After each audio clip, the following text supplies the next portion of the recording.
panggil malih kali sekarang media ini. Ini baca bahas ini gimana? Cara pun mencari guru sejati ini kan menyenangkan. Bismillahirrahmanirrahim. Assalamualaikum warahmatullahi wabarakatuh. Bismillahirrahmanirrahim. Alhamdulillahirabbil alamin. Wa bihi nasta'inu wa ala umuri dunya wa din. La haula wa la quwata illa billahil aliyyil azim. Amma Rabbi shrahli sadri wa yassirli amri wahlul 'uqdatam min lisani yafqahu qawli. Mencari guru sejati. Nah, kepada seluruh penggemar YouTube dimanapun Anda berada, saya ucapkan selamat malam, selamat pagi, selamat siang, dan selamat sore. Jangan lupa like dan subscribe untuk Sekar Media. Teman-teman. Sebetulnya guru sejati itu tidak saya cari, Mas. Tidak saya cari, karena sudah ada. Makanya kita diwajibkan untuk belajar. Jadi belajarnya kita ini bukan cuma lewat buku. Kita percuma membaca buku doang kalau kita tidak sampai dengan guru.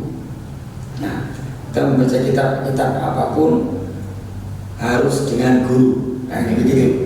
Nah, makanya kenapa guru nggak perlu dicari? Karena guru sudah ada di diri kita. Di diri kita ini sudah ada guru sejati. Sebetulnya guru sejati tidak lain adalah di dalam diri kita sendiri. Karena begini, kan ada namanya kita kalau waktu sendiri, atau malam hari menyendiri sendirian. Nah itu sendirian. Kadang kita ini bisa bergumam dalam hati. Kita dan kita ini bisa ngobrol. Maksudnya? Kita dengan hati bisa ngobrol. Merenung ini kadang kita berpikir ya. Tapi kita bisa ngomong sama hati. Pernah nggak? Kalau nggak pernah ya keterlaluan. Kayak begitu. Karena kalau waktu dalam kesendirian, karena kita bisa bergumam dalam hati, itu katanya ngobrol kita dengan hati kita bisa ngobrol. Nah, kadang bisa menuntun kita ke sana, menuntun kita kemana. Nah itu. Dan guru sejati itu di situ. Nah, maksudnya itu caranya ya apa? Mungkin kalau untuk caranya itu nanti untuk merupakan belajar dulu. Nggak mungkin saya langsung menyampaikan. Nah, saya sampaikan begini. Suluknya adalah tan samar pamoring suksmo sing moyo pinahyo ing asepi sumpen telenging kalbu pambukaning rono tarling saking layepe ngaluyo pindha sumesating supeno sumusupe raksa jati. Nah, di sini sekarang saya uraikan satu persatu, yaitu tan samar pamoring suksmo. Tan samar pamoring suksmo itu nanti sudulur semuanya coba monggo dikupas pelan-pelan, dimengerti gitu ya. Nggak mungkin saya harus ngeblongkan. Karena dulu mencarinya itu juga lama kan begitu. Nah, dan nanti kita kupas sama-sama kayak gitu aja. Tan samar pamoring suksmo artinya begini, mampu memisahkan antara nurani dan pikiran. Artinya kita memisahkan egois kita, nafsu kita, nafsu, egois kita, pikiran. Karena pikiran ini dengan ini tidak sama, Pasti beda. pasti beda. Nah, gitu. Oke. Nah, kita kalau bisa nih, artinya kita untuk menghilangkan semua, artinya memisahkan, kita pisahkan pikiran yang negatif tadi, kita masukkan yang hal yang positif. Oke. Nah begitu, kita masukkan yang hal yang positif dan dilanjutkan lagi dengan yang kedua, yaitu sinuh moyo winahyo enga sepi. Sinuh moyo winahyo enga sepi. Nah, ini kan sebenarnya dalam saja. Dalam itu sebenarnya sudah mumpuni. Kalau kita bisa mengupas, semua mengupas yang dikupas justru di dalam diri kita sendiri. Nah, karena banyaknya cuma itu, yang tapi yang disuruhkan cuma satu, kan gitu. Artinya mampu atau kemampuan memisahkan pikiran nurani dan keinginan. Keinginan dan pikiran kan nggak sama, Mas. Beda. Sekarang keinginan kita apa? Kadang di dalam hati kita ini ingin ke sana, pikiran kita seakan beda lagi. Hati kita selalu memberontak. Kalau mau biasa yang negatif mana? Betul, selalu memberontak. Contohnya, kita diharapkan begini, bahwa Tuhan itu di sana tempatnya. Di dalam hati berontak, Mas. Di dalam hati berontak, tidak terima. Kalau dikatakan Tuhan itu ada di sana, di sana, di atas mana, kayak gitu, di atas mana. Nah, kadang hati berontak, masa, yang gitu, mosok, karena yang ada yang di situ jelas memberontak, yang ada tadi. Nah itu. Terus selanjutnya adalah sinipon telenging kalbu. Kita menguasai hati, menguasai nafsu, menguasai semuanya. Dan apabila kita sudah mampu menguasai hati tadi, bisa menenangkan hati, sehingga kita bisa menyimpan di dalam kalbu yang paling dalam, yang begitu. Karena hati ini kadang nggak mungkin hati itu kosong, Mas. Hati itu ada isinya, yang gitu. Dalam hati ada isinya, yang gitu. Isinya ya itu tadi. Nah, itu ya tadi. Ya, kita bisa nanti pelan-pelan kita sama-sama kita mempelajari, belajar bersama-sama. Pambukane warono,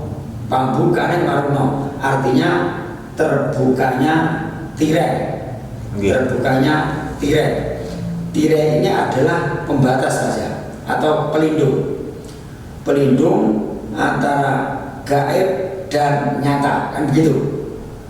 Nah, antara gaib dan nyata ini ada tirainya. Contoh, karena saya kasih contoh aja. Alam gaib dan alam dunia kita, jadi alam nyata ini, kan ada tirainya. Apa kita bisa membuka? Kita bisa membuka hanya dengan batin. Kita buka dengan batin. Kalau kita bisa membuka indera kita, bisa kita membuka panca indera kita buka. Insya Allah bisa melihat alam di alam gaib sana. Contoh, kadang makhluk gaib ini tidak usah kita bisa membuka, kadang udah muncul sendiri.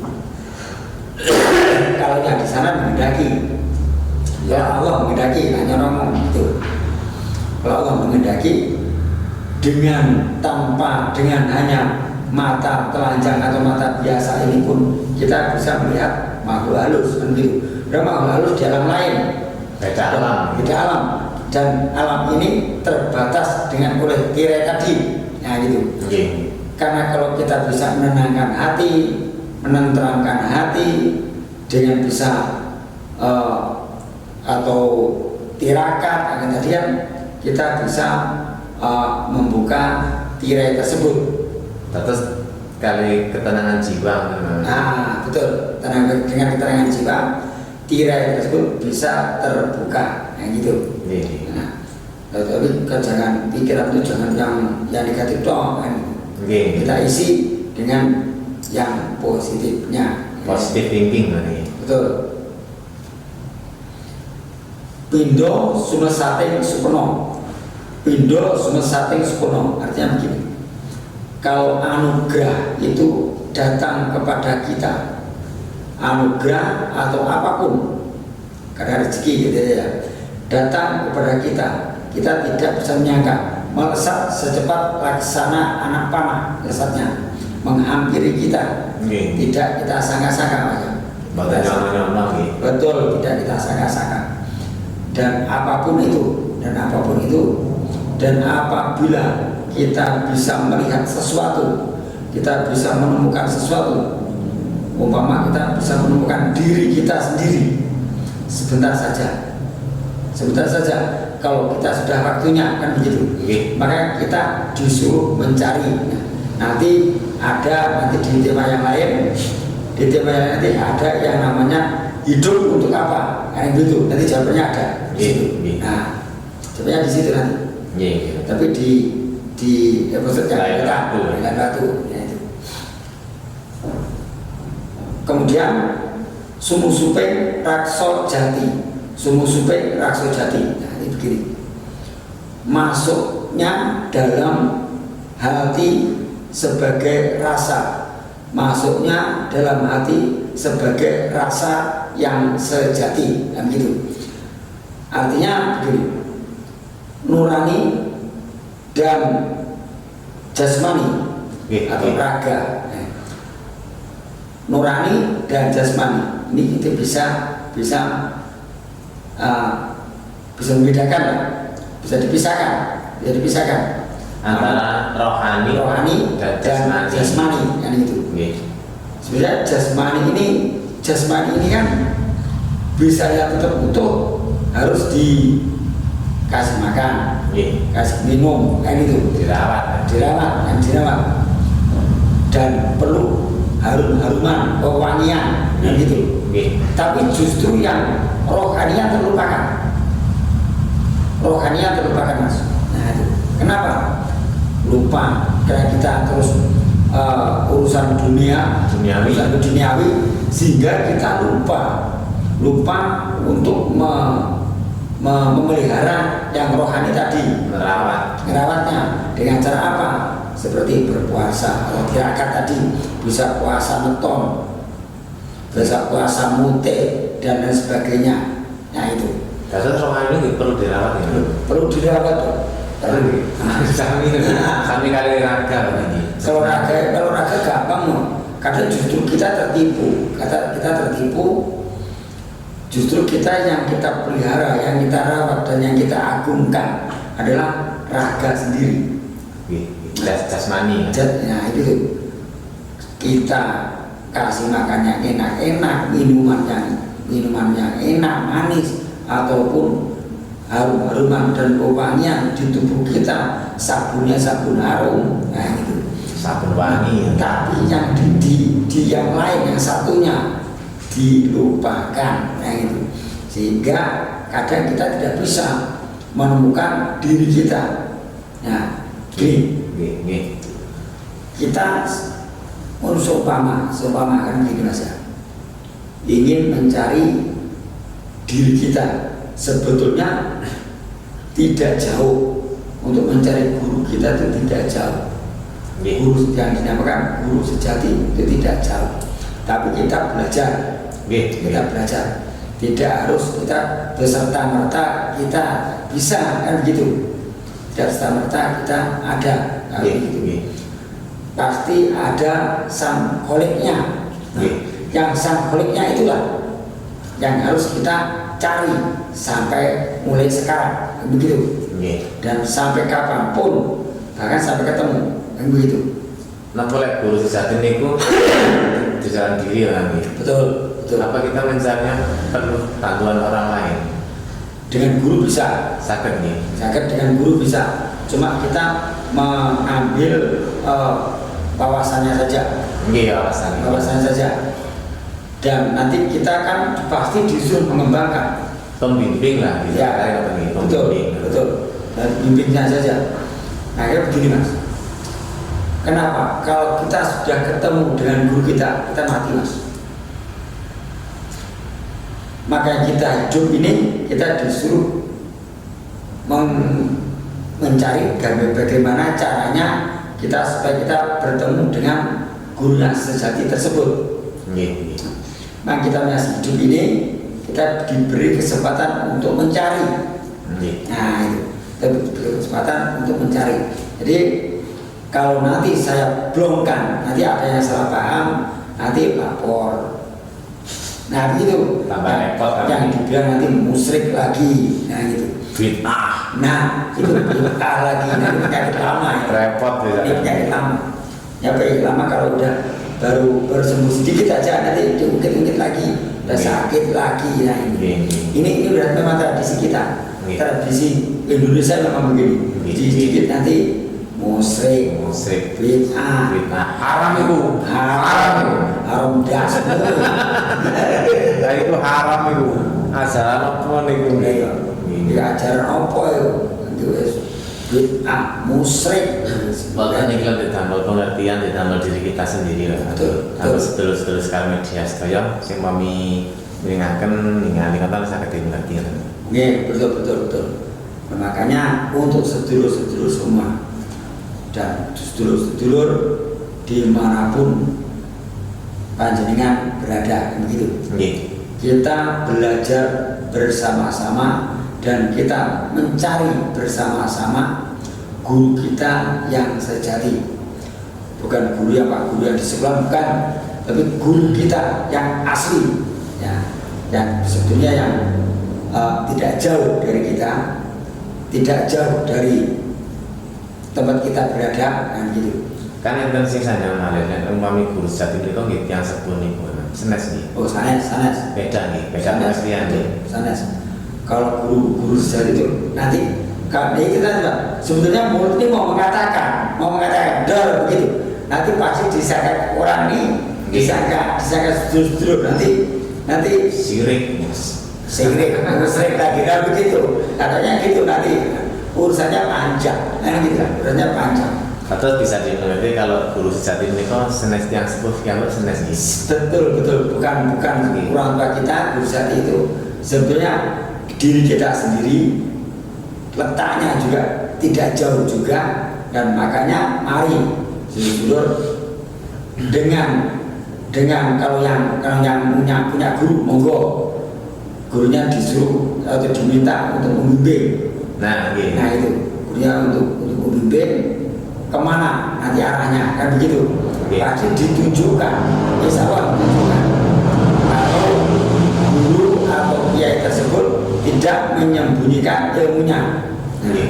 Jadi mudah-mudahan para kiai dan ustadz semuanya mohon tidak menyembunyikan ilmunya. Bagi siapapun yang bertanya, saya harap bisa mewadarkanlah walaupun sedikit. Mereka itu yang bertanya itu tidak butuh banyak. Misalnya tidak butuh air laut, tidak butuh air satu gayung, tidak butuh air satu sumur. Yang dibutuhkan hanya satu tetes. Betul. Hanya satu tetes. Ini pun sudah cukup untuk mereka. Betul mas. Nah, itu. Dan mungkin untuk saudara semuanya jangan sampai bosan untuk belajar, terutama belajar kepada ulama, ustadz dan kiai. Jangan ke sedikit-sedikit ke spiritual. Nah, boleh untuk ke spiritual boleh. Hanya kita menyampaikan ada persamaan atau enggak, monggo. Ini kalau di masyarakat yang awam mungkin larinya ke situ. Pasti larinya berarti ke situ. Tapi kalau larinya kayak ke situ, langsung tujukan mas. harus ditunjukkan. Kalau untuk spiritual kan begitu, Masih des ya, Bang. langsung des, nah itu, langsung desnya itu. Tapi tidak umpama begini. Kalau ini saya kasih cangkul, nah kasih cangkul. Nah ini nggak dikasih tahu nyangkul apa, yang dicangkul di mana. Kalau dikasih cangkul cong, kanggo bingung kan. Dan juga ada lagi contoh, saya kasih pisang, nah orang nggak tahu cara memakan di mana, yang nggak tahu, bingung. misalnya bingung, langsung dimakan dengan kulitnya. Ya udah dikupas dulu, nah begitu. Harus dikupas supaya tahu di dalamnya. Di dalam pasti tahu. Dikupas dulu, di dalamnya pasti ada isinya, nah gitu. Kata sih nama pengertian pun mencari guru sejati dan caranya pengertian itu yang apa nih? Di garis bawah itu yang apa? Begini, untuk sedulur-sedulur semuanya ini cara kalau untuk mencari guru sejati kita, untuk mencari guru sejati itu sebetulnya kita tidak usah jauh-jauh. Nah, tidak usah jauh-jauh. Semuanya berada di dalam diri kita. Dan untuk misalnya seumpama gegaman atau parang atau pisau supaya tajam harus diasah. Tajam harus diasah. Tapi yang asah harus ada. Yang asah harus ada itu dengan pembimbing, yaitu supaya nanti kita tidak menyuarakan lain, Mas, atau tidak sesat kan begitu. Harus dengan pembimbing. Tanpa pembimbing kita nanti bingung sendiri, pasti bingung. Karena saudara-saudara dan sedulur-sedulur kita di luar sana akibat dari yang mencari seperti ini, akhirnya tidak kuat mental, akhirnya terkena penyakit jiwa, kan gitu. Nah, intinya begini, kita pelan-pelan supaya kuat, mental kita kuat, kita pelan-pelan mencari. Dan mencari, kita sama-sama mencari, dan saya pun juga belajar mencari. Dan mudah-mudahan untuk sedulur semuanya bisa mengerti atau bisa memahami dengan apa yang saya uraikan atau saya sampaikan, dan hanya ini yang bisa saya sampaikan, begitu Mas. Matur nuwun penjelasan itu tentang sejati guru, mencari guru sejati. Betul. Tadi sami kali sejati ini guru ya, beda ya. Jadi balik. Beda ya. Tidak pengertian. Jadi balik. Jadi balik masih jumlah misalnya. Mencari guru sejati itu tetap di sana tetap guru sejati. Sejati ini guru. Di guru sejati. Mencari guru sejati ini. Guru sejati ya aja sudah cukup. Cukup. Mencari guru sejati. Jadi sudah cukup. Atunun jangan ikut memang. Baiklah, pada seluruh penggemar YouTube dimanapun Anda berada, cukup sekian.